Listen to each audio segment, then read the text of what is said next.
Ito, o para ano? See? Oh my God, pwede ba? Pwede, oh. It's masarap, it's sweet. Sweet actually. Oh. Wow! Wow! Actually, kapag nagtatanim kayo, ito yung joy. Oo. Di ba? Alam mo yun nga sinasabi, Yes. kapag nagtatanim ka, hindi ka magugutom. Especially yung mga lemons ko. Nasusyal naman. Ay, oo, iba pala. Nasa talong. Let's go back to talong. Okay, naku, na-Ate V ako ng ano. Okay, hi Ate V. See you next time. Very soon. It's crunchy. Nya. Diba? It doesn't taste bad. Wala pa tong luto. Sama, Nothing. sama ang sarap. Hala. Oo, saan? Ito, this area. So, basta you want them close. Yes. Gusto kong close sila isa't isa. Nandito Yes. lang para pag sila-sila na lang, Oo. komportable akong Yeah. pumikit ang mata ko ng alam kong maayos sila. So, dito kayo lilipat. Yes. Pasok. Oh, nice. Why did you want to move?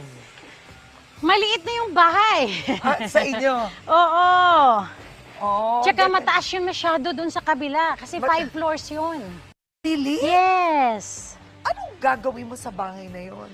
Isa sa mga anak ko, mapupunta yun sa isa sa mga anak Tapos ko. i-renovate. Diba? Ganun na yun eh. Yes. Wow, ang ganda naman nito.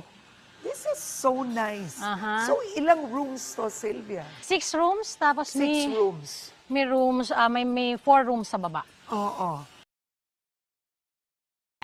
Dahil sa ang gusto kong iya. mangyari, yung mga bata, like, lahat ng anak ko, dito na sila. Malapit Malapit. So, sa'yo. dito na lang kami sa village na to. Tapos, ang gusto ko, kasi, advantage sa akin para pag nagkaapo ako na nanakawin ko sa kanila. Pero napaka-family oriented mo.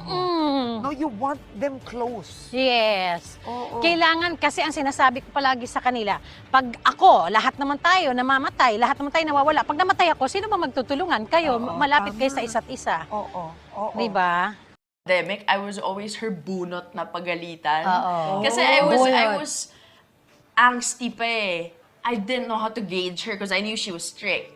So in my head, it's like, oh, I couldn't make paalam because she's gonna say no. Like that was my mindset. So hindi ako nagpapaalam. Alam mo yung batang nauunahan ng takot sa magulang na Yeah. parang akala nila galit tayo kaagad or hindi sila papayagan kaya tumatakas. Yeah. So the more nagagalit ako, Jella, tell me lang the truth. Paalam ka lang. Papayagan kita kung alam kong tama, pero hindi kita papayagan kung alam mong ikakasama mo. Sa mga bata, sa pagpapalaki mo, pagdating sa pera, were you a spoiler? Spoiler ba ako, no? No. Hindi, no? Now. Now. Yes. Pero no, But before, no. no. Parang it was more my dad. You're Daddy the- nila eh. I think kasi with my dad, he compensated with like giving us gifts. And that's his love language kasi talaga. Because busy. Yes, because he's busy. So like when he would see us, okay, let's buy toys, let's buy like this.